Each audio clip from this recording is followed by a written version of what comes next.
제가 개인적으로 생각하는 공포 영화의 종류에는 크게 두 가지가 있습니다. 하나는 공포를 증폭시키는 공포 영화고, 또 하나는 공포를 해소시키는 공포 영화죠. 공포를 증폭시키는 공포 영화는 공포스러운 순간을 만들어내기 위해서 이야기 속의 캐릭터들을 공포스러운 상황이나 존재 앞에 몰아넣고 마지막까지도 그 공포의 정체를 명확하게 밝히지 않습니다. 그래서 영화가 끝나고 난 뒤에도 해소되지 않은 공포가 관객에게 남아 관객은 내 일상에도 저런 공포가 닥치면 어떡하나 생각하며 더욱더 증폭된 공포를 현실로까지 가져오게 되죠.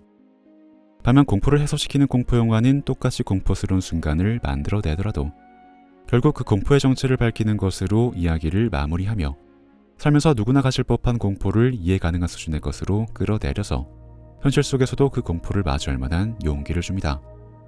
그러니까 전자의 경우는 극복이 불가능한 재난과도 같은 공포를 제시하는 것이고, 후자의 경우는 극복이 어느 정도는 가능한 고난과도 같은 공포를 제시하는 것이죠. 그리고 예상하시겠지만 지금 이야기하고 있는 파묘는 당연히 후자의 경우에 해당합니다. 장자연 감독은 전작인 사바와 마찬가지로 이번 파묘에서도 우리가 현실에서 가지는 공포의 정체를 해부하고 그것을 함께 이겨내보자고 말하고 있는 것입니다. 그래서 저는 파묘를 단순히 공포나 오컬트 영화로만 규정하기보다 넓은 의미에서 휴머니즘 영화라고도 말하고 싶습니다. 이처럼 휴머니즘 색채가 짙은 장제연의 공포영화 정반대편에는 일본식의 공포영화가 대척점처럼 자리 잡고 있습니다. 일본 귀신은 원한이 없어도 근처에만 가면 다 죽인다고 극중에서 활인과 광심이 말하는 것처럼 일본의 공포영화는 이해와 극복이 가능한 고난이 아니라 인간의 힘으로는 대처가 불가능한 재난으로서의 공포를 그려냅니다. 자연재해와 전쟁이 유독 잦았던 일본의 역사에서 나의 목숨을 앗아가는 재해란 내가 삶에서 쌓아온 선악과 전혀 상관없이 일어나는 것이므로 일본인들이 상상한 귀신은 한을 풀어주면 성부라는 한국형 귀신이 아니라 내가 무엇을 하든 운이 나쁘면 언제든 나를 해칠 수 있는 무작위적이고 압도적인 재난으로서의 공포로 그려지는 것이죠. 그래서 일본의 공포영화나 대중문화 컨텐츠에는 봉인이라는 개념이 자주 등장합니다. 이유 없이 재해를 가하는 악귀는 이해와 타협의 대상이 아니므로 아예 인간 세계로 넘어오지 못하도록 봉인하여 공포의 근원을 원천적으로 차단하기 위해서 말이죠. 물론 일본에도 한 집안의 제사나 마을 전체가 참여하는 마츠리 의식을 통해서 죽은 사람의 영혼이 악신으로 변하지 않도록 시성을 드리는 제사 개념이 있긴 하지만 한번 재앙신으로 변한 사령이 내릴 수 있을 것으로 여겨지는 재난의 크기는 앞서 말한 일본의 역사적 자연적 배경 때문인지 우리보다 훨씬 더 크게 받아들여지는 경향이 분명히 있습니다. 그래서 조금 다른 얘기긴 하지만 매번 하늘 갈등의 불씨가 되고 나는 야스쿠니 신사 또한 이런 관점에서 바라볼 만한 여지가 있습니다. 일본이 뻔뻔하게도 야스쿠니에 안치한 사자들은 명백히 전쟁 범죄자들이며 우리들의 관점에서 보면 한반도를 침략한 찬탈자들입니다.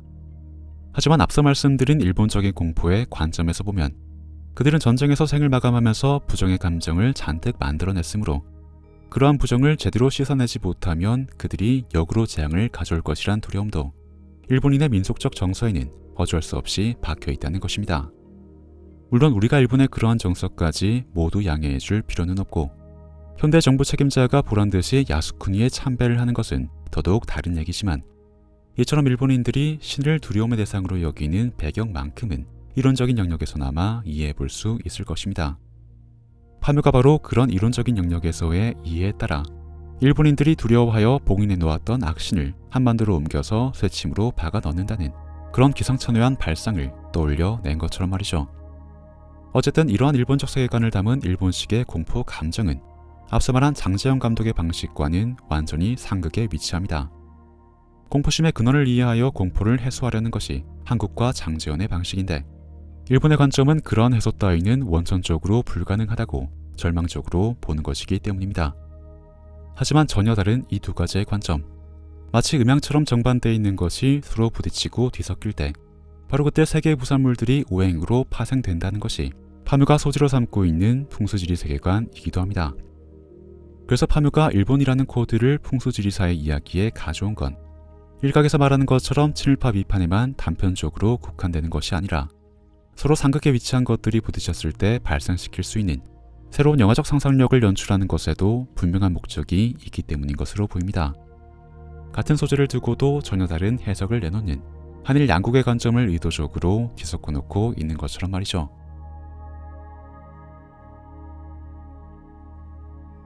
대표적으로 꼽자면 여우가 바로 그런 존재입니다. 일본에서 여우는 신과 인간 사이를 연결해주는 사자, 즉 심부름꾼으로 여겨지곤 합니다.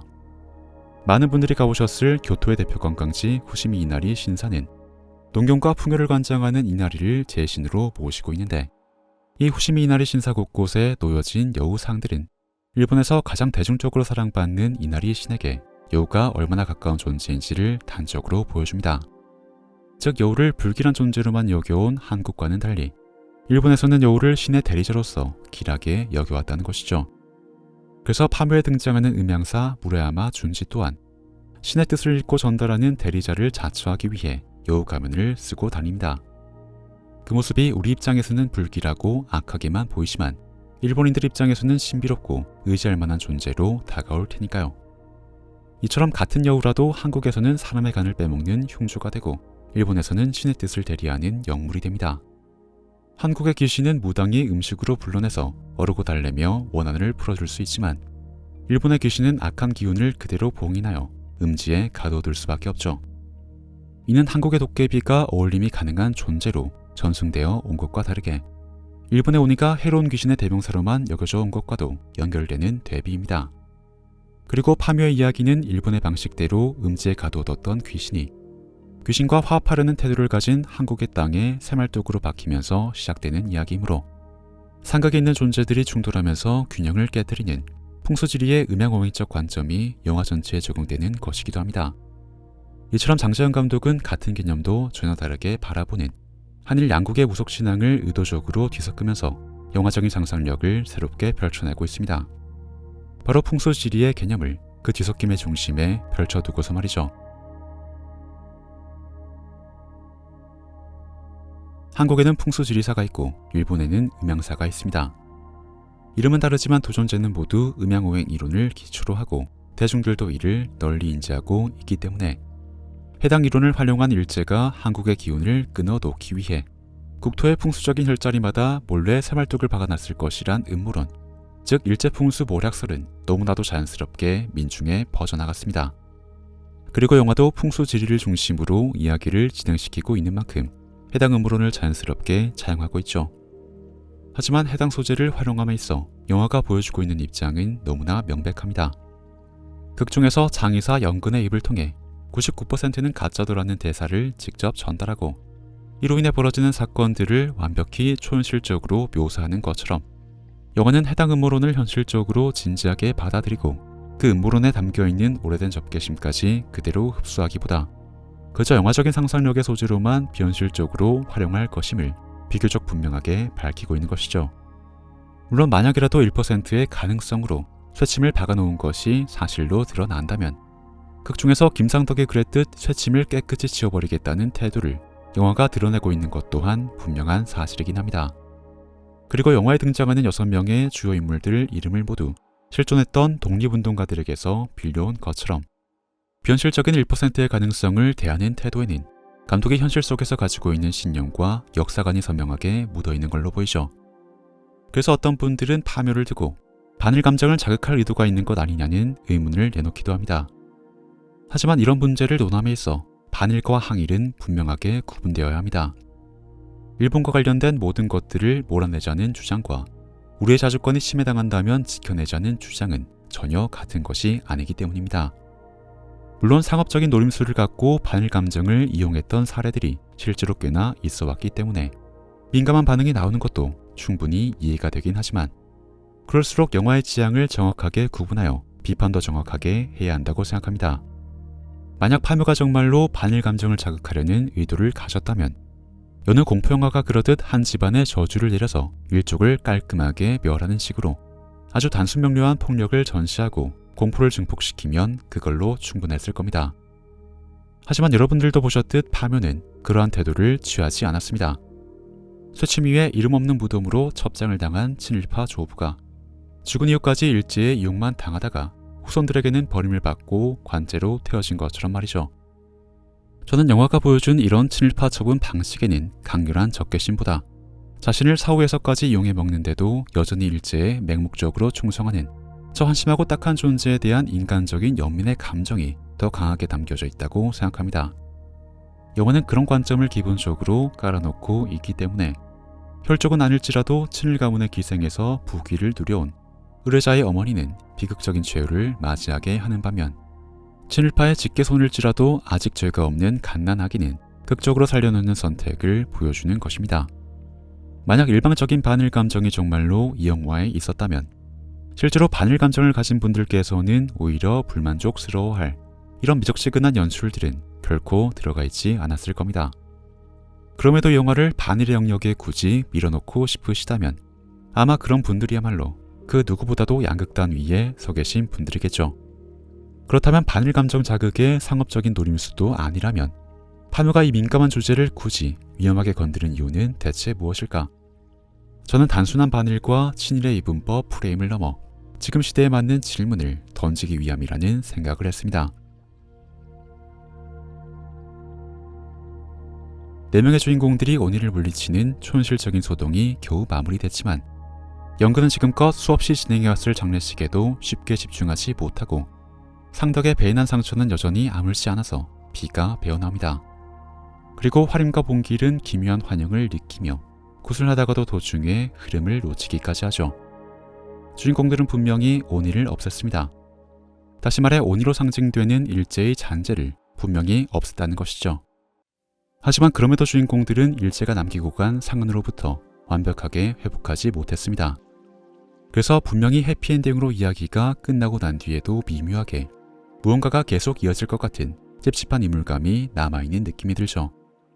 저는 파묘가 우리에게 던지려는 핵심적인 화두가 바로 여기에 있다고 생각합니다. 반일이냐 친일이냐 양극단으로 갈린 그 치열한 논쟁은 결코 이들에게 남겨진 상흔을 치유하지 못할 겁니다. 오래전에 일제로 인해 생겨버린 상처의 고름은 우리들의 깊숙한 곳까지 서서히 스며들어 왔으니까요. 그러니 지금 시점에서 우리들이 할 수 있는 건 상처 부위 주변의 병균들을 완전히 도려내려고 하거나 아니면 마치 없었던 일처럼 철저히 감추려고 애쓰는 것보다 그 상처를 꾸준히 들여다보면서 함께 치유해 나가는 일일 것입니다. 영화 속의 내 주인공들이 어느 한쪽으로도 치우쳐지지 않은 채 새침에 얽힌 여러 사람들을 최대한 보살피려고 노력했던 것처럼 말이죠. 그래서 파묘는 우리들에게 남겨진 그 거대한 민족적 상흔을 영화를 통해서 보듬으려고 노력하는 하나의 식객국 같다는 생각도 들었습니다. 사실 구실한 행위는 이미 현세를 떠나간 망자뿐만이 아니라 현세에 남겨진 살아있는 사람들까지 함께 위로하려는 현실적인 바람을 담고 있는 것이니까요.